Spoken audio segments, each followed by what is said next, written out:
লেখিকা খুকু ভট্টাচার্যের চোরাবালি।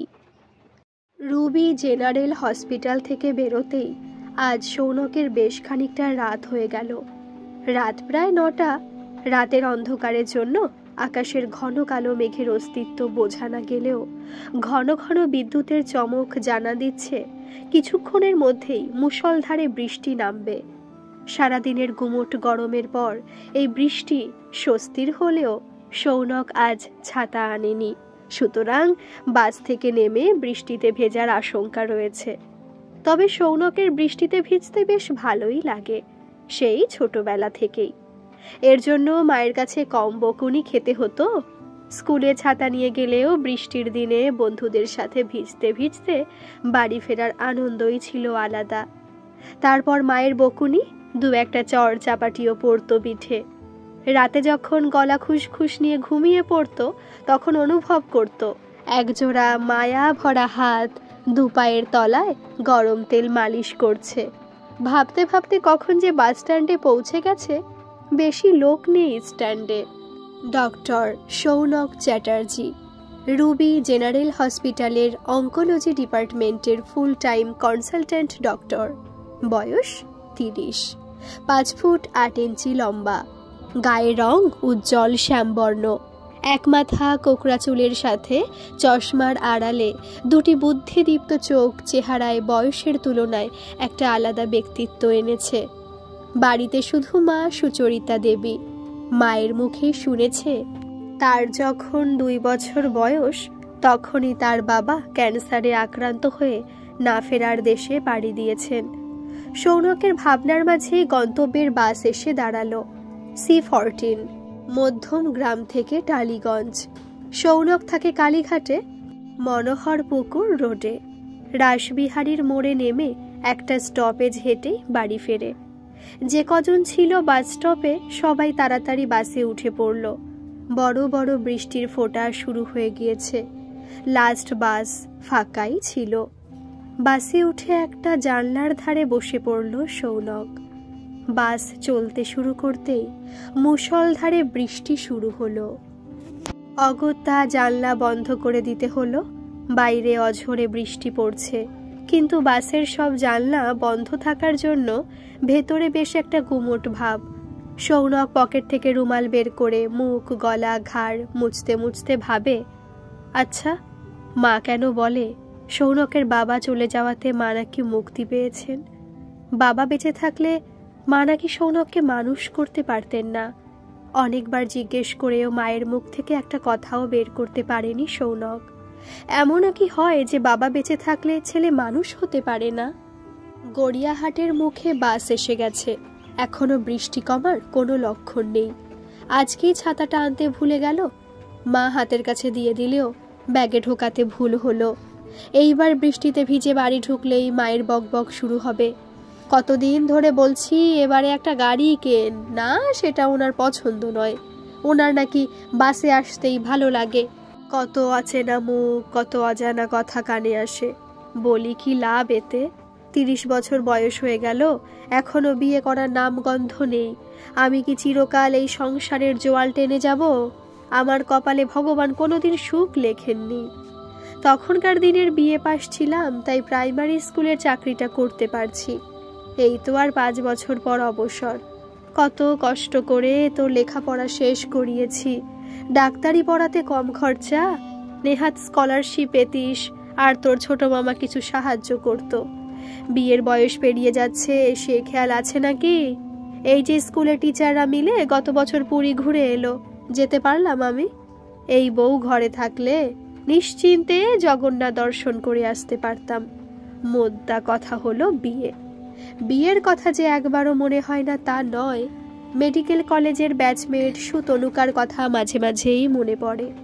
দুজনেই যে দুজনকে পছন্দ করত সেটা দুজনেই মনে মনে অনুভব করত, কিন্তু দুজনেই অন্তর্মুখী। কলেজ শেষ হওয়া পর্যন্ত কেউ কাউকে বলেই উঠতে পারল না। সুতনুকা শিশুরোগ বিশেষজ্ঞ। দেশপ্রিয় পার্কে নিজেদের বাড়িতেই ওর নিজস্ব চেম্বার। বিশাল 3 তলা বাড়ি। বাড়িতে জগদ্ধাত্রী পুজো হয়। একবার ওদের সবাইকে নিমন্ত্রণ করেছিল।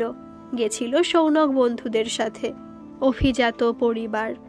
ওদের ওই বিশাল অবস্থাপন্ন পরিবার দেখে সৌনক মনে মনে আরো গুটিয়ে গেছিল। নিজেদের মনোহর পুকুর রোডের 2 কামরার একতলা বাড়িটার কথা মনে পড়ে গিয়েছিল। সুতনুকা কিন্তু ওই পুজোর দিনে অত ভিড়ের মধ্যেও এক ফাঁকে ওর কানের কাছে বলেছিল, একদিন তোদের বাড়িতে নিয়ে যাবি।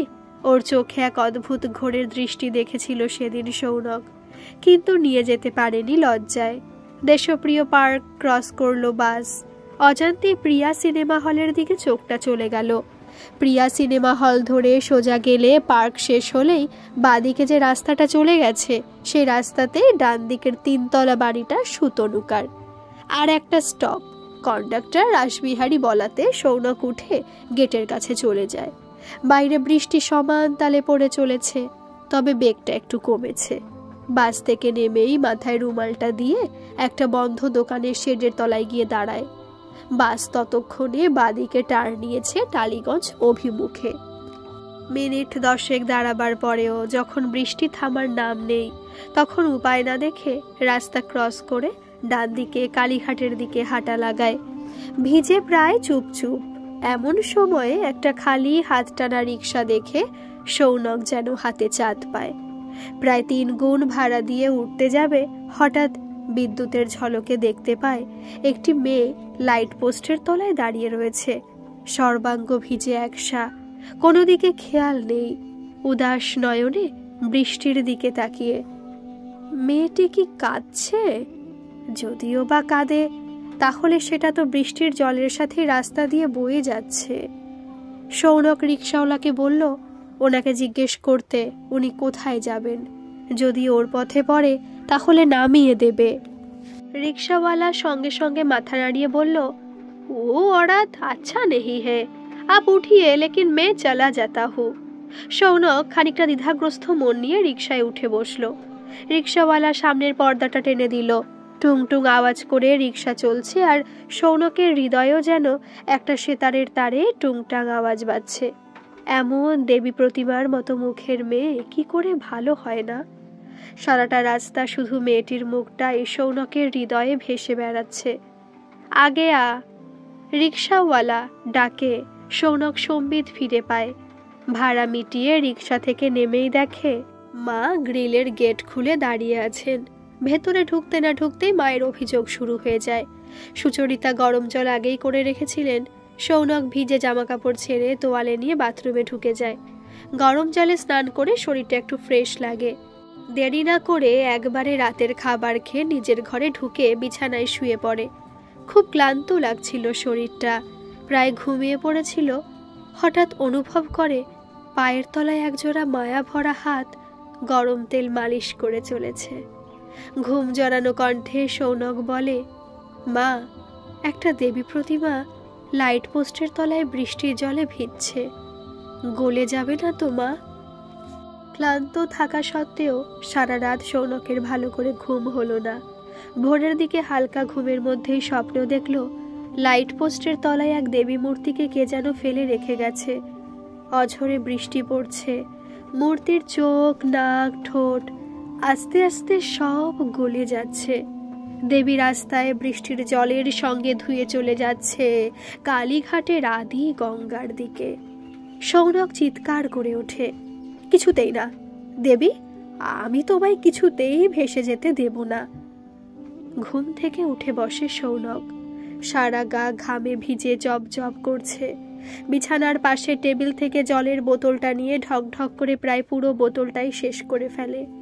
মোবাইলে সময় দেখে ভোর 5টা। জানলাটা একটু ফাঁক করে দেখে বৃষ্টি কমে গেছে, কিন্তু আকাশ মেঘাচ্ছন্ন। এখনো আরো 2 ঘন্টা শুয়ে নেওয়া যেতেই পারে। সৌনক বালিশে মাথা দিয়ে ঘুমোবার চেষ্টা করে, কিন্তু আর ঘুম আসে না। বিদ্যুতের একটা ঝলকে যে তার বুকের মধ্যে এইভাবে তীর বিঁধবে সে কখনোই ভাবতে পারেনি। 6:30 নাগাদ বিছানা থেকে উঠে পড়ে। মাথাটা কেমন ঝিমঝিম করতে থাকে। বাথরুমে যাওয়ার সময় দেখে মা রান্নাঘরে চা করছেন। ভালোই হলো, এখন গরম 1 কাপ চা খেলে মাথাটা একটু ছাড়বে। সুচরিতা চা করতে করতে দেখলেন ছেলে বাথরুম থেকে বেরিয়ে দাঁত ব্রাশ করছে। অন্যদিন তো 8টার আগে ঘুম থেকেই ওঠে না। চা ব্রেকফাস্ট একসঙ্গে করেই 9টার মধ্যে বেরিয়ে যায়। লাঞ্চ হসপিটালের ক্যান্টিনেই করে। কি রে, আজ যে এত তাড়াতাড়ি উঠলি? কাল যা ভিজেছিস, শরীর ঠিক আছে তো? রাতে ভালো ঘুম হয়নি, মাথাটাও একটু টিপ টিপ করছে। চলো, কোনোদিন তো একসাথে বসে চা খাওয়া হয় না, আজ খাই। ডাইনিং টেবিলে দুজনে বসে। সুচরিতা পর থেকে চা ঢালতে ঢালতে জিজ্ঞেস করেন, কাল রাতে ঘুমের মধ্যে কি বলছিলিস? লাইট পোস্টের তলায় এক দেবী প্রতিমা দাঁড়িয়ে আছে, বৃষ্টির জলে ধুয়ে যাবে না তো? সৌনক খানিকটা চমকে উঠে বলে, ও কিছু না, হয়তো স্বপ্ন দেখছিলাম। বাবু, এবারে কিন্তু তোকে একটা গাড়ি কিনতেই হবে। কেন মা, ডাক্তার হলে কি গাড়িতে যাতায়াত করতে হবে? আমার তো সবার মধ্যে মিশে থাকতে ভালো লাগে, আর এমন কিছু দূরত্ব নয় বাড়ি থেকে হসপিটাল। ছোটবেলার থেকে দেখে আসছি তোর সব চিন্তাধারাই অন্যরকম। যা ভালো বুঝিস তাই কর। আর আজ যদি শরীরটা বেশি খারাপ লাগে তাহলে ছুটি নিয়ে নে। মা, আমাদের ওইভাবে ছুটি নেওয়া যায় না। কত পেশেন্ট নাম লিখিয়ে বুকিং করে রাখে বলো তো? আমার তো সামান্য মাথা ব্যথা, আর ওই মানুষগুলো মারণ রোগের শিকার। এক একটা দিন ওদের শেষের পথে নিয়ে চলেছে। তোকে একটা কথা জিজ্ঞেস করি, তুই কি বিয়ে করবি না বলে পণ করেছিস, নাকি তোর পছন্দের কেউ আছে? প্রথমে সৌনকের চোখের সামনে সুতনুকার মুখটা ভেসে উঠল, কিন্তু তারপরে সেটা দেবীর মুখের অন্তরালে চলে গেল। এক অন্তর্দ্বন্দ্বে ভুগতে থাকলো সৌনক। এতদিন পর্যন্ত সুতনুকার মুখ ছাড়া আর কারোর মুখ চোখের সামনে ভাসেনি তার। আদৌ সে জানেও না ওর বিয়ে হয়ে গেছে কিনা। একদিনের এক ঝলকের দেখা মুখখানা কেন সে কিছুতেই ভুলতে পারছে না। কিরে, উত্তর দিচ্ছিস না কেন? সৌনক মায়ের কথা এড়িয়ে গিয়ে বলল, মা, আজ আমায় একটু তাড়াতাড়ি বেরোতে হবে। হসপিটালে আজ চাপ আছে খুব। আমি এই ব্যাপারে পরে তোমার সাথে কথা বলবো। কোনো রকমের স্নান ব্রেকফাস্ট সেরে সৌনক বেরিয়ে পড়ে। আজ সুচরিতা আগেই সৌনকের ব্যাগে ছাতাটা ঢুকিয়ে দিয়েছেন। জানেন তো ছেলের কিরকম ভুলো মন। হসপিটালে ঢুকেই দেখে পেশেন্টে ঠিক ঠিক করছে। ওর চেম্বার ফার্স্ট ফ্লোরে। চেম্বারে ঢুকেই আগে এক গ্লাস জল খায়। এক এক করে পেশেন্ট ঢুকতে থাকে। এক নাগাড়ে 2:30 অবধি পেশেন্ট দেখে। সামান্য ক্লান্ত বোধ করে। স্যার, আপনি লাঞ্চ করবেন না? সঞ্জয় জিজ্ঞেস করে। ফার্স্ট ফ্লোরের সুপারভাইজার। হ্যাঁ, এই যাব। স্যার, আপনাকে খুব ক্লান্ত দেখাচ্ছে। আপনার লাঞ্চটা কি আপনার কেবিনে দিয়ে যেতে বলবো ক্যান্টিন থেকে? বলো। সাধারণত সৌনক কেবিনে বসে খায় না, কিন্তু আজ সত্যি খুব ক্লান্ত লাগছে। আর 2-3 জন পেশেন্ট আছে। লাঞ্চের পর দেখে নিয়ে আজ একটু তাড়াতাড়ি বেরোবে। লাঞ্চের পর পেশেন্ট দেখা শেষ করতেও প্রায় 6টা বেজে গেল। ভাবলো 1 কাপ কফি খেয়ে উঠবে। সঞ্জয়কে ডাকতে যেতেই সঞ্জয় নিজেই ঘরে ঢুকলো। স্যার, একজন ম্যাডাম আপনার সঙ্গে দেখা করতে এসেছেন। এই স্লিপটা দিলেন। ডক্টর সুতনুকা বসু। সৌনক অবাক। এতদিন পর সুতনুকা? সৌনক সঞ্জয়কে বলে ওকে কেবিনে নিয়ে আসতে। সুতনুকা ঢোকে। একটা সাদা বাটিক সিল্ক পরনে, কোমর পর্যন্ত লম্বা একটা বিনুনি, মেকআপ বিহীন মুখে, কপালে শুধু ছোট্ট একটা কালো টিপ, ডান হাতে ঘড়ি আর বাঁ হাতে সরু একটা বালা। সে কলেজের সুতনুকায় যেন সামনে দাঁড়ানো, শুধু শরীরে সামান্য মেয়েদের প্রভাব পড়েছে। কিরে, বসতে বলবি না? হ্যাঁ হ্যাঁ, বস। তুই কিন্তু একই রকম আছিস সৌনক, আর তুই কিন্তু একটু মোটু হয়েছিস। দুজনেই হেসে ওঠে। কফি খাবি তো? না, তোর বাড়িতে গিয়ে মাসিমার হাতে চা খাবো। মনে আছে জগদ্ধাত্রী পুজোর দিন তোকে বলেছিলাম তোদের বাড়িতে একদিন নিয়ে যেতে? এতদিন অপেক্ষা করে আজ হঠাৎ মনে হলো আর দেরি করব না। এবারে তোদের বাড়ি আমি যাবই। বিয়ে করেছিস? না। তুই? না। কথা না বাড়িয়ে এবার ওঠ। সৌনক ব্যাগ গুছিয়ে সুতনুকার সাথে হসপিটাল থেকে বেরোয়। দেখ, আমার কিন্তু গাড়ি নেই। আমি বাসেই যাতায়াত করি। তোর অসুবিধে হবে না তো? আমি গাড়ি নিয়ে এসেছি। আমি তো জানি হাদারাম, তুই গাড়ি কিনবি না। তোর যে মাথায় কি ভূত ঘোরাফেরা করে কে জানে। মামদো ভূত। দুজনে আবার হেসে ওঠে। সুতনুকার সাথে কথা বলে মনটা একটু হালকা লাগে সৌনকের। সুতনুকা নিজেই ড্রাইভ করে। আজ রাস্তায় কি জ্যাম দেখেছিস? গড়িয়াহাট পেরোতেই বোধহয় 8টা 8:30 বেজে যাবে। তাহলে আজ না হয় থাক, তুই আমায় দেশপ্রিয় পার্কেই নামিয়ে দে। আমি ওখান থেকে যে কোনো কিছুতে চলে যাব। তা হবে না মশাই, যত রাতি হোক আজ আমি তোদের বাড়ি যাবই। অনেকটা সময় দেরি করে ফেলেছি। কিসের দেরি? ও তুই বুঝবি না, এবারে যা করার আমিই করব। সত্যি জ্যাম কাটিয়ে রাসবিহারী পৌঁছতে প্রায় 9টা বেজে গেল। রাসবিহারী পৌঁছে ডান দিকে ঘুরতেই সেই লাইট পোস্টের তলা দাঁড়িয়ে আছে সে, কাঁচা হলুদ রঙের একটা ডুরে শাড়ি পরনে, সেই উদাস দৃষ্টি। সৌনক অস্ফুট স্বরে বলে উঠল, দেবী। কি বললি সৌনক? কিছু না। আজও বোধ হয় রাতের ঘুম দেবী কেড়ে নেবে সৌনকের। সুতনুকার গাড়ি কালীঘাট হকার্স কর্নার পেরিয়ে গেল। সৌনক যেন কেমন আনমনা হয়ে রয়েছে। কিরে সৌনক, কি হলো তোর? চুপ করে আছিস যে? আচ্ছা তনু, আমি যে রুবিতে আছি সেটা জানলি কি করে? তনু নামটা তোর মনে আছে এখনো? কেন, কলেজে তো তোকে সবাই তনু বলেই ডাকত। সেই আমি এত বোকা না? যাকগে, তোর আর আমার কমন ফ্রেন্ড তো অনেকেই আছে। সুবিমলের কাছ থেকে জেনেছি। তুইও নিশ্চয় জানিস আমার চেম্বার কোথায়। দেশপ্রিয় পার্কেই, তোদের নিজেদের বাড়িতেই। তবে একদিন দেখাও তো করতে পারতিস। মনে মনে ভেবেছিলাম, কিন্তু আর হয়ে ওঠেনি। মনোহরপুকুর রোডে গাড়ি ঢোকে। সৌনকের ডিরেকশন মতো সুতনুকা ওদের বাড়ির সামনে গাড়ি দাঁড় করায়। তুই নাম, আমি গাড়িটা পার্কিং করে আসি। কলিং বেল বাজানোর সঙ্গে সঙ্গেই সুচরিতা এসে দরজা খুলে দেন। বাবু, কত দেরি করিস বলতো? মা, ডাক্তারদের আবার সময় অসময় বলে কিছু আছে নাকি? তবে আজ অসম্ভব জ্যাম ছিল, তাই আসতে দেরি হয়ে গেল। না হলে আরও 1 ঘন্টা আগেই পৌঁছতে পারতাম। ওদের কথার মাঝেই সুতনুকা পেছনে এসে দাঁড়ায়। সুচরিতা অবাক হয়ে যান।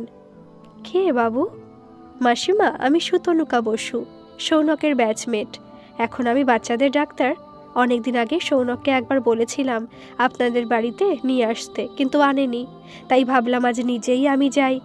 হসপিটাল থেকে একবারে ধরে নিয়ে এসেছি। বেশ করেছো মা, এসো, ভেতরে এসো। বাড়ির ভেতরে ঢুকে সুতনুকার মনে হয় যেন একটা শান্তির নীড়ে এসে ঢুকলো। কি পরিপাটি করে গোছানো।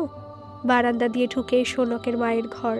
একটা সিঙ্গেল বেডের খাটে ধবধবে সাদা চাদরের ওপরে হালকা লতাপাতা যেন একটা মায়াবী হাতছানি দিচ্ছে। খাটের পাশে একটা টেবিল, এমব্রয়ডারি কাজ করা একটা সাদা টেবিল ক্লথ। টেবিলের উপরে বড় বাঁধানো রবীন্দ্রনাথ ঠাকুরের ছবিতে টাটকা রজনীগন্ধার মালা। খাটের উল্টো দিকেই সেগুন কাঠের একটা সোফা কাম বেড। সামনে চা গাছের গুঁড়ির ওপরে কাচের টব বসানো একটা সেন্টার টেবিল। ঘরটা বেশ বড়ই। দেওয়ালের কোনাকুনি করে একটা ট্রাইঅ্যাঙ্গেল শোকেস, ভারী সুন্দর। শোকেসের ওপরে মাঝারি সাইজের এলসিডি টিভি। দেখো মা, আমাদের বাড়িটা খুবই ছোট। আমার এই ঘরটাই বসার ঘর হিসেবে ব্যবহার করা হয়। মাঝখানে একটা ছোট ডাইনিং রুম, আর তারপরে বাবুর ঘর। তুমি এই সোফাতেই বসো মা। সুতনুকার খুব ইচ্ছে করছিল সৌনকের ঘরটা একটু দেখার, কিন্তু প্রথম দিনের তার সৌজন্যে বাঁধল। বাবুকে বলি, দেখ, তোর যদি ইচ্ছে হয় তাহলে বাড়িটা বিক্রি করে দিয়ে একটা বড় ফ্ল্যাট কেন। কিন্তু সে কিছুতেই রাজি নয়। বলে, ছায়া সুনিবিড় শান্তির নীড়। ঠিকই তো বলে মাসিমা, বাড়ির মতো সুখ কি ফ্ল্যাটে পাওয়া যায়? আর আপনাদের বাড়িতে ঢুকে তো আমার এই একটা কথাই মনে হলো। শান্তির নির্বোধ হয় একেই বলে। বসো মা, আমি তোমাদের দুজনের জন্য চা করে নিয়ে আসছি। মাসিমা, আমি সত্যি আজ আপনার হাতে চা খেতেই এসেছিলাম, কিন্তু জ্যামে আটকা পড়ে এত দেরি হয়ে গেল যে ইচ্ছে থাকলেও আজ আর খাওয়া হবে না। অত বড় বাড়িতে মা একা রয়েছেন। মায়ের সব সময়ের সঙ্গী বিমলা দিদি অবশ্য রয়েছে, তবুও। মেসোমশাই? সৌনক কৌতূহলবশত জিজ্ঞেস করে। বাবা আজ 3 বছর হলো চলে গেছেন, ম্যাসিভ হার্ট অ্যাটাক। সত্যি কতদিন তোর কোনো খবর রাখিনি। সৌনকের মুখে একটা ব্যথার ছায়া। না মা, তাহলে আর তোমায় দেরি করব না। বাড়ি তো চিনেই গেলে, তোমার যখন খুশি চলে আসবে। আমার স্কুল থেকে ফিরতেই 12টা মতো বেজে যায়। তারপর আমি সব সময় বাড়িতেই থাকি। আপনি স্কুলে পড়ান? হ্যাঁ, প্রাইমারি স্কুলে। সৌনকের কেন জানি না মনে হচ্ছে সুতনুকা এবারে চলে যাক। মনটা অসম্ভব অস্থির হয়ে আছে। চল, তোকে গাড়ি অবধি পৌঁছে দিয়ে আসি। দেখেছেন মাসিমা, আমাকে তাড়াবার জন্য কেমন ব্যস্ত হয়ে পড়েছে। বাহ, নিজেই তো বললি মাসিমা একা রয়েছেন বাড়িতে। আরে আমি মজা করছিলাম। নে চল। গাড়ি দরজা খুলে ড্রাইভিং সিটে বসে বেলটা লাগিয়ে সুতনুকা মৃদু স্বরে বলে, সৌনক, আমি আজও স্বপ্ন দেখি। সৌনক চুপ করে থাকে। গাড়ি ধীরে ধীরে এগিয়ে যায়। ডাইনিং টেবিলে মা ছেলে খেতে বসেছে। সৌনক ভাত নিয়ে শুধু নাড়াচাড়াই করে যাচ্ছে, কিছুই খেতে ইচ্ছে করছে না। সুতনুকা যে ইঙ্গিত দিয়ে গেল সৌনক ভালোই বুঝতে পেরেছে, কিন্তু মন কেন মানতে চাইছে না। মনে হচ্ছে সুতনুকার সঙ্গে জীবনে জড়ালে ওকে ঠকানো হবে, অথচ একসময় সৌনকের মন জুড়ে তো সুতনুকাই ছিল। শুধু পারিবারিক বৈষম্যের জন্য মুখ ফুটে কোনোদিন কিছু বলতে পারিনি। তোর কি হয়েছে রে বাবু? মায়ের প্রশ্নে চমকে ওঠে সৌনক। কই, কিছু হয়নি তো। সুতনুকার কথা কোনোদিন বলিসনি তো আমাকে। বলার মতো কিছু ছিল না মা। ওর কি বিয়ে হয়েছে? অবশ্য ওর কোনো চিহ্ন তো দেখতে পেলাম না। তবে আজকাল তো কেউ শাঁখা সিঁদুর পরেও না। না মা, ও বিয়ে করেনি। বাবু, আমাদের মায়ের চোখ, এটুকু আমি বুঝতে পেরেছি এই মেয়ে তোকে ভীষণ ভালোবাসে, না হলে এতদিন পরেও যোগাযোগ করতো না। জানি মা। জানিস তুইও কি ওকে ভালোবাসিস? ভালোবাসি কিনা জানি না, তবে কলেজ লাইফে ওকে আমি পছন্দ করতাম। মা, ওরা খুব ধনী, হয়তো আবেগের বশে বিয়ে করলেও আমাদের পরিবারে এসে মানিয়ে নিয়ে থাকতে পারবে কিনা আমার জানা ছিল না। সেই জন্যই আমি কোনোদিন ওকে কিছু বলিনি। আজ হঠাৎই হসপিটালে এসে আমাকে নিয়ে জোর করেই আমাদের বাড়িতে এলো। দেখ, ওকে আমার খুব ভালো লেগেছে। এত বড় লোক, তাও কি সুন্দর সাধারণ সাজগোজ। আমার তো মনে হয় এরা সব জায়গাতেই মানিয়ে নিতে পারে। মা, আমি এসব ব্যাপারে এখন কিছুই ভাবছি না। কবে ভাববি বাবু?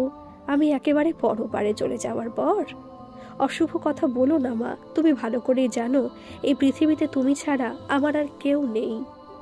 কোনো মতে খাওয়া শেষ করে সৌনক নিজের ঘরে ঢোকে। গতকাল রাতে ঘুম হয়নি, বিছানাটা যেন টানছে। আস্তে আস্তে দু চোখের পাতায় ঘুম নেমে আসে। রাত 2টো।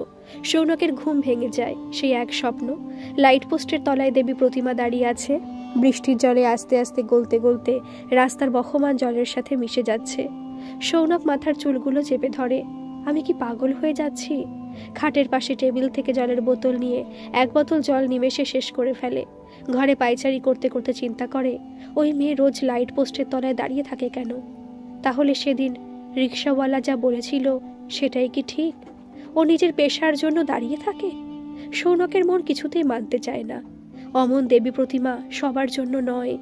কালিয়ের একটা রহস্য ভেদ করতে হবে। রাতটা যেন আর কাটতেই চায় না। 6টা নাগাদ বিছানা থেকে উঠে পড়ে সৌনক। মুখে চোখে জল দিয়ে দাঁত ব্রাশ করে বারান্দায় যায়। কতদিন পর এত সকালে ভোরে রাস্তা দেখছে। মা এক্ষুনি হয়তো উঠবেন, কারণ মাকেও 7:30টার মধ্যে বেরিয়ে যেতে হবে। সৌনকের ব্রেকফাস্ট আর চা ফ্লাস্কে রেডি করে যান। সৌনক লাঞ্চটা হসপিটালে করে বলে রান্নার তাড়াটা থাকে না। স্কুল থেকে ফিরেই রান্না করেন। 2 কাঠা জমির ওপরে বাড়ি, সবই প্রায় পুরনো ধাঁচের বাড়ি। ওদের বাড়িটা একপাশে করে করা। সাইডে কিছুটা জমিতে ছোট একটা বাগান। মেইন গেটের পাশেই একটা শিউলি গাছ, কয়েকটা গোলাপ ফুল আর জবা গাছ, একটা তুলসী মঞ্চ। মা রোজ সন্ধে বাতি দেন তুলসী মঞ্চে। জবা গাছটা কি সুন্দর লাল জবায় ভর্তি হয়ে আছে। শিউলি গাছে এখনো ফুল আসেনি, আর কয়েকদিন পরেই শিউলির গন্ধে চারিদিক ভরে যাবে। মায়ের আগমনী বার্তা বয়ে নিয়ে আসবে ভোরের শিউলি। আবার সেই দেবী প্রতিমার মুখখানা ভেসে উঠল চোখের সামনে। কি রে বাবু, গতকালও সকালে উঠলি, আবার আজও এই সকালে? হসপিটালে কোনো সমস্যা হয়নি তো? না মা, তবে পেশেন্টের চিন্তা তো মাথায় একটা থাকে। মায়ের দিকে ফিরতেই সুচরিতা চমকে ওঠেন ছেলের মুখের দিকে তাকিয়ে। চোখের তলায় কালি, মনে হচ্ছে রাতে ঘুমোয়নি। বাবু, তোর কি হয়েছে সত্যি করে বল। এমন দুশ্চিন্তাগ্রস্ত মুখ তো তোর আগে কখনো দেখিনি। চোখের তলায় কালি? মা, তুমি শুধু শুধু চিন্তা করছো। এই 2 দিন রাতে আমার ভালো ঘুম হয়নি, তাই চোখের তলায় কালি পড়েছে। তবু সকালে উঠছি বলে তো তোমার সঙ্গে চা খেতে পারছি। মা, তাড়াতাড়ি চা বানাও, মাথাটা ধরেছে বেশ। সুচরিতা রান্নাঘরে চা করতে ঢোকেন। মনে মনে ভাবতে থাকেন, 2 দিন হলো ছেলেটার কি যে হয়েছে। কম কথা বলে ঠিকই, কিন্তু এত আনমনা তো থাকে না, বড় ভয় হয়। ডাইনিং টেবিলে চা খেতে বসে সৌনক মাকে বলে যে ওর আজ ফিরতে রাত হবে। কেন রে বাবু? একটা দরকারি কাজ আছে, তুমি আমার খাবারটা ঢাকা দিয়ে খেয়ে শুয়ে পড়ো, আমার কাছে তো ডুপ্লিকেট চাবি আছেই। বাবু, এরকম কি কোনোদিনও হয়েছে যে রাতে আমি তোর আগে খেয়ে শুয়ে পড়েছি? মা, সত্যি আমার আজ একটু বেশি রাত হবে। ঠিক আছে, যত রাতই হোক আমি জেগে থাকবো। তুই না ফেরা পর্যন্ত কি আমি সুস্থিরভাবে বসে খেতে পারবো, ঘুমোতে পারবো? কোনো বন্ধুর বাড়ি যাবি কি?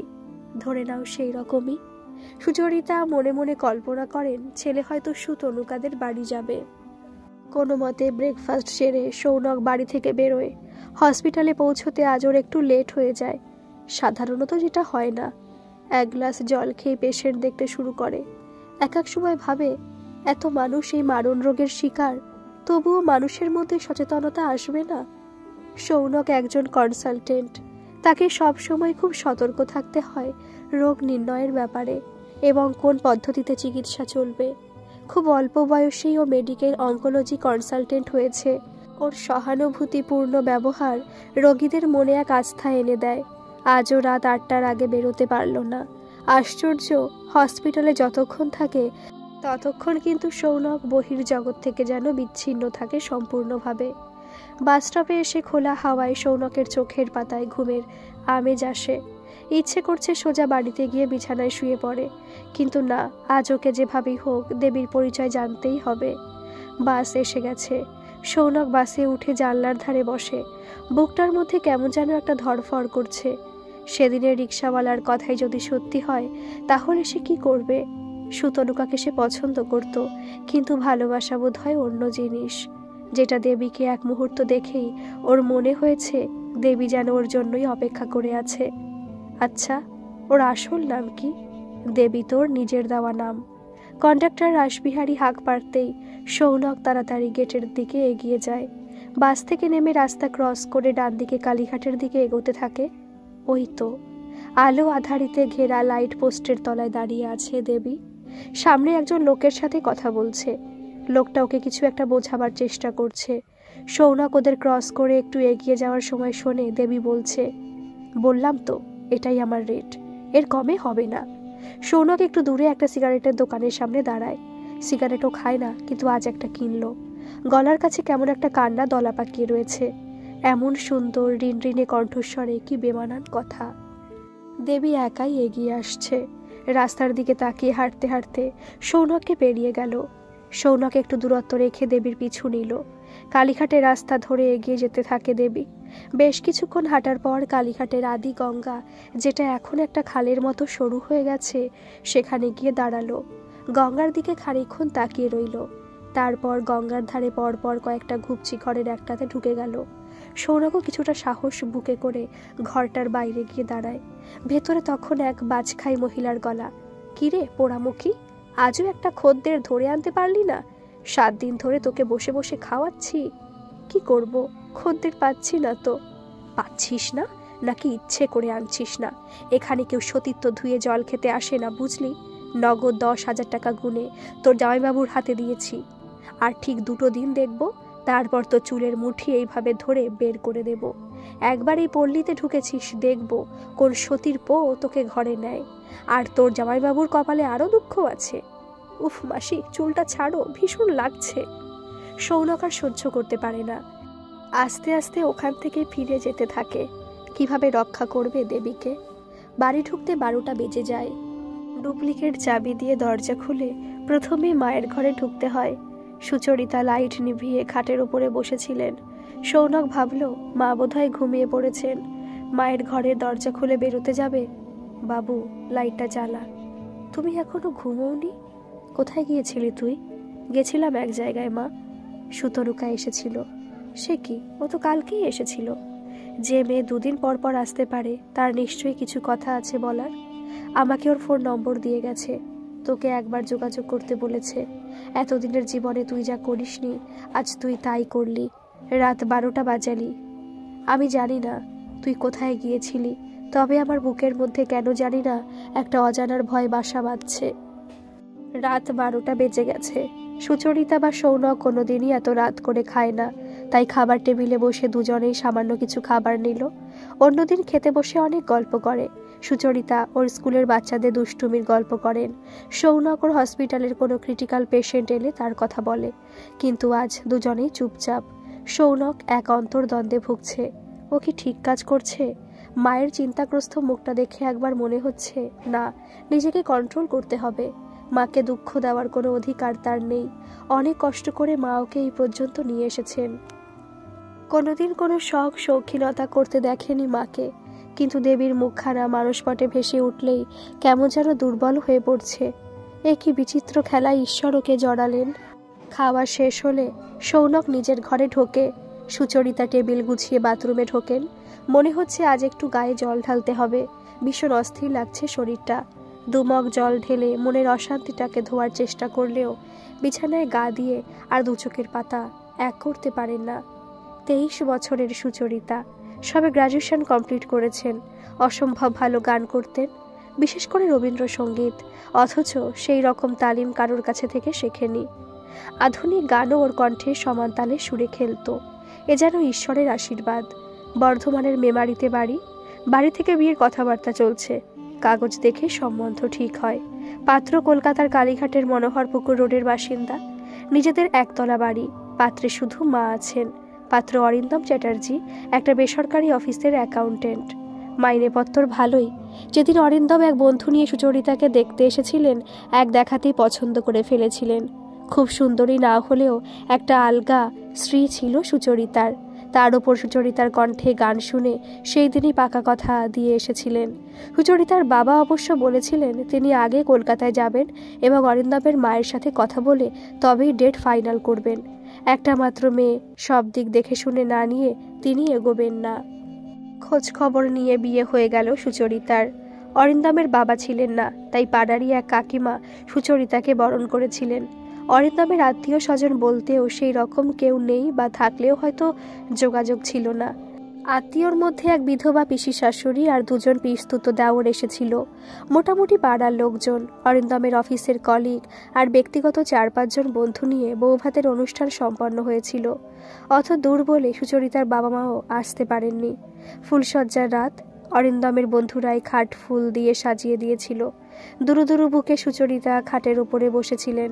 সব কাজ মিটিয়ে অরিন্দম রাত 12টার সময় ঘরে ঢোকেন। পূর্ণিমার রাত ছিল। সারা বিছানা জুড়ে চাঁদের আলোর লুটোপুটি। অরিন্দম গরদের পাঞ্জাবিটা খুলে একটা সুতির সাদা লখনৌ চিকনের পাঞ্জাবি পরেছিলেন। আর জানলাটা খোলাই থাক, না হলে এই রূপলি আলোর ধারার থেকে বঞ্চিত হব। রাস্তার ধারে বাড়ি। আজ রাতে আমি শুধু তোমার গান শুনবো। মা রয়েছেন ওই ঘরে, কি ভাববেন? কিছুই ভাববেন না। মা জানেন তার ছেলে গান শুনতে ভালোবাসে। সুচরিতা আবেগে ভেসে গিয়েছিলেন। অন্তরের অন্তঃস্থল থেকে উঠে এসেছিল গান। চাঁদের হাসির বাঁধ ভেঙেছে, উছলে পড়ে আলো, ও রজনী গন্ধা, তোমার গন্ধ সুধা ঢালো। অরিন্দমের ঠোঁট দুটো আস্তে করে সুচরিতার ঠোঁট দুটোকে স্পর্শ করে। আবেগে সুচরিতা কেঁপে উঠেছিলেন। অরিন্দম বললেন, আজ এইটুকুই থাক। আনমনে আজও সুচরিতা ঠোঁট দুটি স্পর্শ করলেন। 6টা মাস যেন স্বপ্নের মতো কেটে গেল। অরিন্দমের মা সুচরিতাকে কন্যা স্নেহে দেখতেন। অসঙ্গতি ধরা পড়ল 6 মাস পর থেকে। মাঝে মাঝে অরিন্দমের রাত করে বাড়িতে ফেরা, মুখে মৃদু মদের গন্ধ।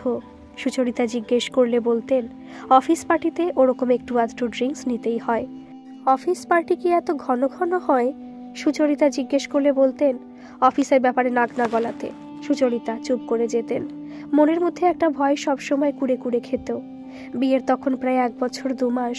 একদিন সুচরিতা অরিন্দমের জন্য অপেক্ষা করতে করতে ঘুমিয়ে পড়েছিলেন। মাঝরাতে হঠাৎ ঘুম ভেঙে দেখেন ঘড়িতে রাত 2:30। মাঝখানে ডাইনিং রুমে মায়ের গলা, আবার তুই ওই জায়গায় যাওয়া শুরু করেছিস? এই সব ছাইপাশ গিলে অত অসুস্থ হয়ে পড়ার পরও তোর লজ্জা নেই? আমি ভেবেছিলাম তুই শুধরে গেছিস, তাই বিয়ে দিয়ে অমন লক্ষ্মী প্রতিবার মতো বউ আনলাম ঘরে। ভুল করেছি। এখন মনে হচ্ছে একটা মেয়ের জীবন নষ্ট করলাম। কথাগুলো শুনে সুচরিতার মনে হতে লাগলো সে যেন চোরাবালিতে ডুবে যাচ্ছে। কোথায় যায়? আজই এর একটা নিষ্পত্তি হওয়া দরকার। অরিন্দম ঘরে ঢুকলে সুচরিতা জিজ্ঞেস করেন, তুমি কোথায় যাও? কতদিন আগে তুমি অসুস্থ হয়েছিলে? অরিন্দম বুঝলেন যে সুচরিতা সব কথাই শুনে ফেলেছে। এখন আর কোনো কিছুই লোকানো যাবে না। আমি একজন মহিলার কাছে যেতাম। একদিন এক বন্ধুর সঙ্গে নিষিদ্ধ পল্লীতে গেছিলাম। বছর 5 আগের ঘটনা। কিছুটা কৌতূহল আমারও ছিল। গলির মধ্যে দিয়ে যেতে যেতে একটা বাড়ির একতলার ঘর থেকে এক অপূর্ব কণ্ঠের গান শুনতে পাই। মন্ত্রমুগ্ধর মতো আমি বন্ধুকে নিয়ে সেই ঘরে ঢুকতে গেলে একজন বয়স্ক মহিলা এসে পথ রুখে দাঁড়ায়। এই বাবুলোক, তোমরা কাকে জিজ্ঞেস করে এই ঘরে ঢুকছো? এ ঘর পেখম বাইয়ের গাছে। এখানে শুধু মানুষ গান শুনতে আসে, আর সাথে শুধু খানাপিনা চলে। এখানে কিন্তু শরীর বিক্রি হয় না, তবু এর রেট কিন্তু সবার থেকে বেশি। পেখম নামটা শুনেই অরিন্দমের মনে যেন একটা ময়ূরী নেচে গেল। কত রেট? প্রতি ঘন্টায় 2000 টাকা। অরিন্দম মানিব্যাগ থেকে গুনে গুনে 2000 টাকা ওই মহিলার হাতে দেয়। এই 2000 টাকায় কি আমরা দুজনে ঢুকতে পারবো? না, একজন। অরিন্দম, টাকাটা ফেরত নিয়ে ফিরে চল। আমরা তো শুধু জায়গাটা দেখার জন্য এসেছিলাম। না, চোরাবালিতে একবার যখন পা রেখেছি আমি ডুবতেও রাজি আছি। তুই বরঞ্চ চলে যা। মদ আমি কোনোদিনই খেতাম না, কিন্তু সেই শুরু হলো আমার মদ আর সুরের নেশায় ডুব দেওয়া। মায়ের অশান্তি, বন্ধুদের নিষেধ, কোনোটাই আমাকে আটকাতে পারছিল না। টাকার পর টাকা বেরিয়ে যাচ্ছিল। একবার তো মা আমার অফিসে গিয়ে আমার বসের কাছে মিনতি করেছিলেন যে যেভাবে হোক আমাকে ফিরিয়ে আনার ব্যবস্থা করতে। পেখমও আমাকে নিষেধ করত রোজ যেতে। এইভাবে আমি একদিন প্রচণ্ড অসুস্থ হয়ে পড়লাম। বিছানা থেকে ওঠার ক্ষমতা থাকলো না। ডাক্তার দেখে বললেন লিভারের অবস্থা খুব খারাপ, আর মদ খেলে হয় সেরোসিস অফ লিভার হয়ে যাবে, অথবা লিভার ক্যান্সারে আক্রান্ত হব, কারণ লিভারে একটা সিস্ট ডেভেলপ করছে। মায়ের সেবায় এবং ডাক্তারের পরামর্শ মতো চলে আমি আস্তে আস্তে সুস্থ হয়ে উঠলাম। অফিসে কাজের ব্যাপারে আমার রেপুটেশন খুব ভালো ছিল, তাই চাকরিটা হারাইনি। ততদিনে আমার পেখমের নেশা প্রায় কেটে গেছে। একটা সুস্থ স্বাভাবিক জীবন ফিরে পেলাম। তোমাকে দেখতে গিয়ে তোমার গান শুনে আমি মুগ্ধ হয়ে গেছিলাম। একবার পেখমের মুখটা মনে পড়েছিল, কিন্তু তুমি আমায় সব ভুলিয়ে দিয়েছিলে। কিন্তু সুখ আমার কপালে বোধহয় সয় না। আবার আমি পেখমের স্বপ্ন দেখতে শুরু করলাম। মনকে কত করে বোঝাতে শুরু করলাম, একবার চোরাবালি থেকে নিজেকে টেনে তুলতে পেরেছি, আর কিছুতেই ওই পথে যাব না। কিন্তু পেখমের সুরের মায়াজালে আবার জড়াতে শুরু করলাম। তবে বিশ্বাস করো, আমি কিন্তু কোনোদিনও পেখমকে ছুঁইনি। কেন জানি না, সুচরিতার কথাটা বিশ্বাস করতে ইচ্ছে করলো। তবুও সে বলল, অরিন্দম, আমি সন্তান সম্ভবা। তুমি একজন নারীকে স্পর্শ না করলেও তার কাছে তুমি যাও, সুতরাং তোমার সঙ্গে এক বিছানায় শোয়া আমার পক্ষে সম্ভব নয়। আমি হয়তো বাপের বাড়ি চলে যেতে পারি, কিন্তু তোমার মা আর আমার মা বাবাকে আমি এই বয়সে কষ্ট দিতে চাই না। আইনে বিচ্ছেদ না হলেও তোমার সঙ্গে আমার মানসিক শারীরিক বিচ্ছেদ আজ এই মুহূর্ত থেকে আমি করলাম। এবার থেকে তুমি মায়ের ঘরে শোবে। সময় তো নদীর স্রোত। সময় অনুসারে বিয়ের 2 বছরের মাথায় সুচরিতা ছেলের জন্ম হলো। অরিন্দমের মা ভাবলেন এবারে নিশ্চয়ই ছেলে ঘরমুখ হবে, কিন্তু ছেলের ঠিক 2 মাস বয়সে অরিন্দম একদিন আর অফিস থেকে ফিরল না। ওইটুকু বাচ্চা আর অরিন্দমের মাকে নিয়ে সুচরিতা আকুল পাথারে পড়লেন। অরিন্দমের বন্ধুকে দিয়ে খোঁজ নেওয়ালো যে পেখমের ওখানে গেছে কিনা, কিন্তু বন্ধু এসে খবর দিল না, সেখানেও যায়নি। অরিন্দম হারিয়ে গেলেন। অরিন্দমের মা সরকারি পেনশন পেতেন। সেইটুকু টাকার সুচরিতা গোটা কয়েক টিউশন করে কোনো মতে সংসার চালাতে লাগলেন। ছেলের যখন 1.5 বছর, তখন সুচরিতা প্রাইমারি স্কুলে চাকরিটা পান। অর্থাভাব ঘুচলেও মানসিকভাবে সুচরিতা একেবারে নিঃস্ব হয়ে গেছিলেন। ইতিমধ্যে বাপের বাড়িতেও জানাতে বাধ্য হয়েছিলেন অরিন্দমের নিরুদ্দেশ হয়ে যাওয়ার কথা। সুচরিতার বাবা মেয়েকে নিয়ে যাওয়ার জন্য এসেছিলেন, কিন্তু সুচরিতা বাবাকে ফিরিয়ে দিয়ে বলেছিলেন, বাবা, তুমি তো দেখে শুনেই আমায় বিয়ে দিয়েছিলে, কিন্তু আমার কপালে সুখ না থাকলে তুমি কি করবে? সেদিনের কথা মনে পড়লে আজও সুচরিতার বুকের মধ্যে কেঁপে ওঠে। ছেলের যখন 18 মাস বয়স, একদিন মাঝরাতে হঠাৎ বাইরে গ্রিলের দরজায় তালা বাজানোর আওয়াজ। অনেকক্ষণ বাজানোর পর সুচরিতা ঘরে লাইট জ্বালিয়ে দরজাটা খোলে। বাইরের বারান্দায় আলো জ্বালাতেই ভূত দেখার মতো চমকে ওঠেন। কে দাঁড়িয়ে আছে বাইরে? এ কি, অরিন্দম? চুল দাড়িতে মুখের প্রায় সবটাই ঢেকে গেছে। সুচরিতা, দরজাটা একটু খোলো, আমি খুব ক্লান্ত। সুচরিতা তাড়াতাড়ি দরজাটা খোলে। অরিন্দম প্রায় টলতে টলতে গিয়ে বিছানায় শুয়ে পড়েন। সুচরিতা তাড়াতাড়ি শাশুড়ি মাকে ডেকে নিয়ে আসেন। অরিন্দমের মা ছেলেকে দেখে হাউ হাউ করে কেঁদে ওঠেন। এলি যখন, এই শেষ সময় এলি। লিভার ক্যান্সার ধরা পড়ল, লাস্ট স্টেজ। এতদিন কোথায় ছিল? অরিন্দমের মুখ থেকে একটা কথাও বের করতে পেরেছিলেন না। শেষের কদিন কোমায় থেকে সৌনকের ঠিক 2 বছর বয়সে অরিন্দম না ফেরার দেশে পাড়ি দেন। মুখাগ্নি করার সময় সুচরিতা শুধু বলেছিলেন, তোমার মুক্তি আমার মুক্তি। ভোরের আলো বোধহয় ফুটে গেছে। সুচরিতা দু চোখ দিয়ে অনেক দিনের জমাট বাঁধা ব্যথা নোনা জল হয়ে ঝরতে লাগলো। শেষে কি ছেলেটাও? দুটো দিন সৌনক হসপিটাল থেকে বেরিয়ে একটা ট্যাক্সি নিয়ে দেশপ্রিয় পার্কের ক্রসিংয়ের ডান দিকে রাস্তা ধরে ভিতর দিয়ে মনোহরপুকুর রোডে ঢুকলো, যাতে রাসবিহারীতে নেমে লাইট পোস্টের পাশ দিয়ে যেতে না হয়। সুচরিতাও ছেলেকে সময় মতন বাড়ি ফিরতে দেখে একটু আশ্বস্ত হন। মনে মনে ভাবেন তিনিই হয়তো অহেতুক চিন্তা করছেন। সৌনক মায়ের সাথে রাতের বেলায় খেতে খেতে আগের মতো টুকটাক গল্প করে ঘরে শুতে চলে যায়। দুটো রাত ভালোই ঘুম হয়, চোখ মুখও অনেক ফ্রেশ হয়ে যায়। বাবু, এই 2 দিনে কিন্তু তোকে অনেক ফ্রেশ দেখাচ্ছে। আচ্ছা, সেদিন যে সুতনুকা মোবাইল নাম্বারটা দিয়ে তোকে ফোন করতে বলে গেল, তুই তো ফোন নাম্বারটাই নিলি না। ও হ্যাঁ, ভুলেই গেছিলাম, দাও তো নাম্বারটা, আজ হসপিটালে গিয়ে এক ফাঁকে ফোন করে নেব। সুচরিতা সৌনককে মোবাইল নাম্বারটা দিয়ে স্কুলে বেরিয়ে যায়। সৌনক আস্তে আস্তে হসপিটালে যাওয়ার জন্য রেডি হতে থাকে। হসপিটালে আজ রোগীর সংখ্যা একটু কম ছিল। 12টা নাগাদ 1 কাপ কফি নিয়ে সুতনুকাকে ফোন করলো। তনু, আমি সৌনক বলছি। কবে ফোন নাম্বার দিয়ে এসেছি আর আজ ফোন করার সময় পেলি? তোর আজ চেম্বার কটায় শেষ হবে? 7টা পর্যন্ত দেখব। বেশ, আমি তাহলে 8টা নাগাদ তোদের বাড়ি যাব। সত্যি? কি সৌভাগ্য আমার। আহা, সৌভাগ্যের কি আছে, তুই 2 দিন পর পর আমাদের বাড়ি গেছিস, আমার দিক থেকেও তো একটা কর্তব্য আছে নাকি? ও, শুধু কর্তব্য করতে আসিস, ঠিক আছে তাই আসিস। ফোনটা কেটে দিয়ে সৌনক কিছুক্ষণ চোখ বন্ধ করে থাকে। লাঞ্চের পর আজ আর কোনো পেশেন্ট ছিল না। ক্রিটিক্যাল 2জন পেশেন্টের ফাইল নিয়ে দেখতে থাকে। মনে মনে ভাবে এদেরকে মুম্বাই টাটা মেমোরিয়ালে রেফার করবে কিনা। যাই হোক, এই ডিসিশন তো একা নিতে পারে না, মেডিকেল বোর্ডে আলোচনা করে সিদ্ধান্ত নিতে হবে। দেখতে দেখতে 7টা বেজে গেল। একবার টয়লেট ঘুরে ব্যাগ গুছিয়ে হসপিটালের বাইরে বেরোয়। কিছুক্ষণ দাঁড়ানোর পরেই বাস এসে গেল। বাসে উঠে জানলার ধারে বসল। বৃষ্টি না হলেও আজ ওয়েদার বেশ ভালোই, ঠান্ডা হাওয়ায় চোখ দুটো বুজে আসছে। সুতনুকা আজ একটু হালকা করে সেজেছে। একটা গোলাপি রঙের ডুরে শাড়ি, সঙ্গে গ্লাস হাতা সাদা ব্লাউজ, কানে একটা মুক্তোর টপ, গলায় সরু চেনের সঙ্গে মুক্তোর পেন্ডেন্ট, 2 হাতে 2টো সরু চুড়ি, চোখে হালকা কাজল আর ঠোঁটে হালকা গোলাপি রঙের লিপস্টিক। কেন জানি না মনে হচ্ছে আজ সৌনক ওকে কিছু বলবে। কন্ট্রাক্টরের রাসবিহারী হাঁক শুনে সৌনকের ঘুমটা ভেঙে যায়। বাস থেকে নেমে কিছুক্ষণ স্তব্ধ হয়ে দাঁড়িয়ে থাকে। কোন দিকে যাবে, পিছনে না সামনে? পিছনে তনু অপেক্ষা করছে, আর সামনে এক দুর্নিবার আকর্ষণ। পায়ে পায়ে সৌনক সামনের দিকে এগিয়ে যায়। রাস্তা ক্রস করে ডান দিকে টার্ন নিতে দেখে সেই আলো আধারে লাইট পোস্টের তলায় সে দাঁড়িয়ে আছে। আপনি কি দেবী? হঠাৎ প্রশ্নে মেয়েটি পিছন ফিরে ঘুরে তাকায়। মানে, আপনার নাম কি দেবী?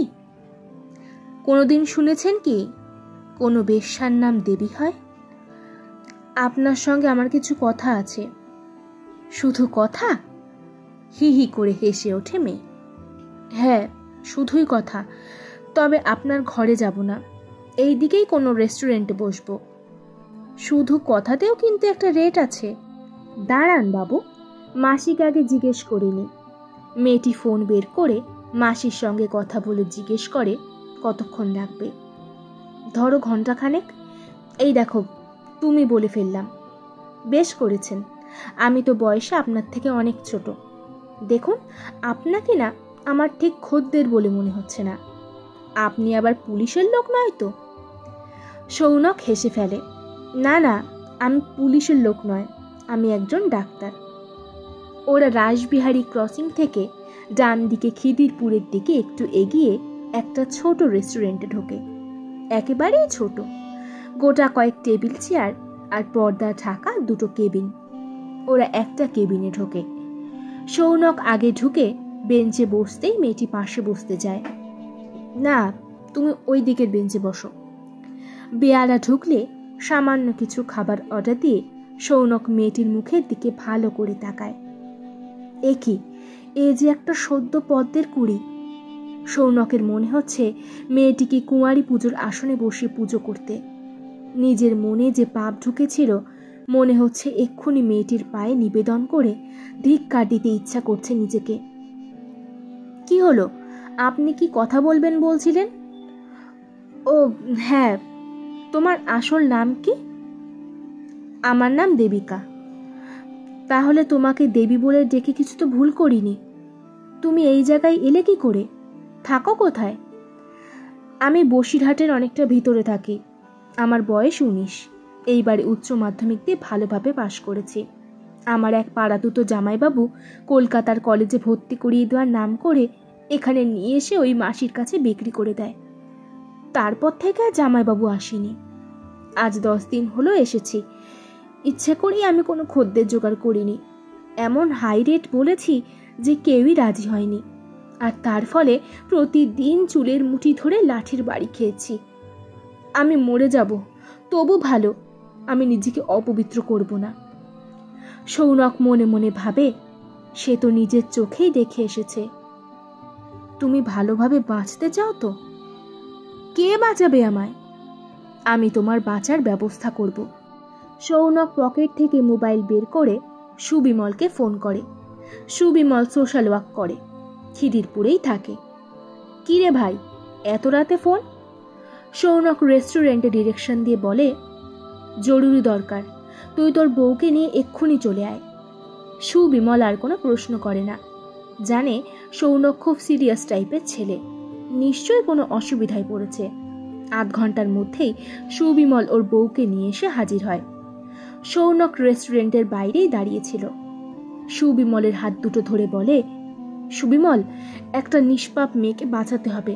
তোর তো অনেক অর্গানাইজেশনের সঙ্গে জানাশোনা আছে, তুই মেয়েটিকে কিছুতে ঢুকিয়ে দে। তোকে আমি পরে সব ঘটনা বলবো, এখন হাতে একদম সময় নেই। সৌনক ভিতরে গিয়ে দেবিকাকে ডেকে নিয়ে আসে। এই মেয়েটিকে ওর এক জামাইবাবু রেড লাইট এলাকায় বিক্রি করেছে। মেয়েটি কিন্তু এখনো কুমারী। তুই একে কোথায় পেলি? বলছি তো পরে সব বলবো, তবে একে কলকাতায় রাখা যাবে না, ওরা ঠিক খুঁজে বের করে নেবে। ঠিক আছে, নবদ্বীপে আমার পিসিমা থাকেন, বিশাল বাড়িতে একাই থাকেন। একা থাকেন বললে ভুল হবে, ওনার কাছে 2-3 জন অনাথ মেয়েও মানুষ হচ্ছে। আমি কাল ভোরেই ওকে নবদ্বীপে পিসিমার কাছে দিয়ে আসবো।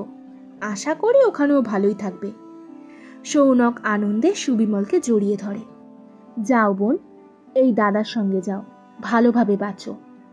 দেবিকা সৌনককে পায়ে হাত দিয়ে প্রণাম করে ওদের সঙ্গে গাড়িতে উঠে যায়। সৌনকের চোখ দুটো আনন্দে জলে ভরে যায়। উফ, একজন হলেও তো তাকে পাপের পথ থেকে বাঁচাতে পেরেছে। ঘড়িতে 12টা। সুচরিতা আর স্থির থাকতে না পেরে সুতনুকাকে ফোন করেন। মা, সৌনক কি তোমাদের বাড়িতে গেছিল? না মাসিমা, বলেছিল আসবে, কিন্তু আসেনি। দাঁড়াও, গেটের আওয়াজ হচ্ছে, ওই এলো বোধহয়। আমি তোমার সঙ্গে পরে কথা বলবো মা। সুচরিতা ফোনটা কেটে দেন। সৌনক ঘরে ঢোকে। কি রে, তুই তো সুতনুকাদের বাড়ি যাবে বলেও যাসনি, কোথায় গিয়েছিলি? তোরও কি চোরাবালিতে পা আটকালো নাকি? না মা, বলতে পারো এক দেবী প্রতিমাকে চোরাবালির থেকে টেনে তুলেছি। হেয়ালি না করে কি হয়েছে বল। থাক না মা, কিছু কথা মনের অন্দরে থাকলে সেটা সারা জীবনের জন্য অমূল্য সম্পদ হয়ে থাকে। রাতের খাওয়া শেষ করে ঘরে গিয়ে সৌনক সুতনুকাকে ফোন করে। প্লিজ তনু, ফোনটা কাটিস না। আজ একটা জরুরি কাজে আটকা পড়ে গেছিলাম। আমি কাল হসপিটালে ছুটি নেব। তোর কি কাল চেম্বার আছে? না। কেন? তাহলে কাল সকাল 9টা নাগাদ আমাদের বাড়ি আসতে পারবি? ভীষণ দরকার আছে। বেশ, যাব। পরদিন সকালে একরাশ ভোরের আলোয় শিশির ভেজা ঘাসের উপর দাঁড়িয়ে সৌনক এক অপার আনন্দে ভরে ওঠে। 9টা নাগাদ সুতনুকা গাড়ি নিয়ে সৌনকদের বাড়িতে পৌঁছায়। সুতনুকাকে দেখে সুচরিতা অবাক হয়ে যান। মাসিমা, আপনি আজ স্কুলে যাননি? না মা, বাবু সকালে উঠে বলল আজ আমার স্কুলে ছুটি নিতে হবে, তাই ছুটি নিলাম। এসো মা, ঘরে এসো। চল, আজ আমার ঘরটা দেখবি, চল কিরকম অগোছালো। সুতনুকা একটু লজ্জা পেল। সৌনকের ঘরে ঢোকার পরেই সৌনক দরজাটা বন্ধ করে দিল। এ কি, দরজা বন্ধ করছিস কেন? জরুরি কথা কি দরজা খুলে বলা যায়? আমায় বিয়ে করবি তনু? কতদিন এই কথাটা শোনার জন্য তনু অধীর আগ্রহে অপেক্ষা করেছে। সৌনক এক টানে তনুকে বুকের মধ্যে নিয়ে আলতো করে ঠোঁট দুটো স্পর্শ করে বলে, বিয়ের 2 বছরের মধ্যেই কিন্তু আমাকে একটা দেবী এনে দিবি, আমাদের দুজনের দেবী। আমরা খুব ভালো করে মানুষ করব দেবীকে, কোনো অশুভ ছায়া ওর উপরে পড়তে দেব না। আবেগ ঘন কণ্ঠে সুতনুকা বলে, আনবো সৌনক, চল এইবারে মাকে গিয়ে দুজনে প্রণাম করি। 5 বছর পর সৌনক আর সুতনুকার 3 বছরের দেবী এ ঘর ও ঘর ছুটে ছুটে বেড়ায় আর ঠাম্মির কোলে উঠে পাড়া বেড়াতে যায়। ওদিকে দেবিকা সুবিমলের পিসিমা স্নেহ আর ভালোবাসায় বিয়ে পাশ করে বাড়িতে এই দুস্থ অনাথ বাচ্চাদের নিয়ে একটা ছোট অনাথ আশ্রম গড়ে তুলেছে। ধন্যবাদ আপনাদের সকলকে। আমি গল্পটা আর পড়তে পারছিলাম না, তাই আমার বোন গল্পটা পড়ে দিয়েছে। ওকেও অসংখ্য ধন্যবাদ। গল্পটি ভালো লাগলে একটা সাবস্ক্রাইব করে দেবেন। কেমন লাগলো কমেন্টে জানাতে কিন্তু ভুলবেন না।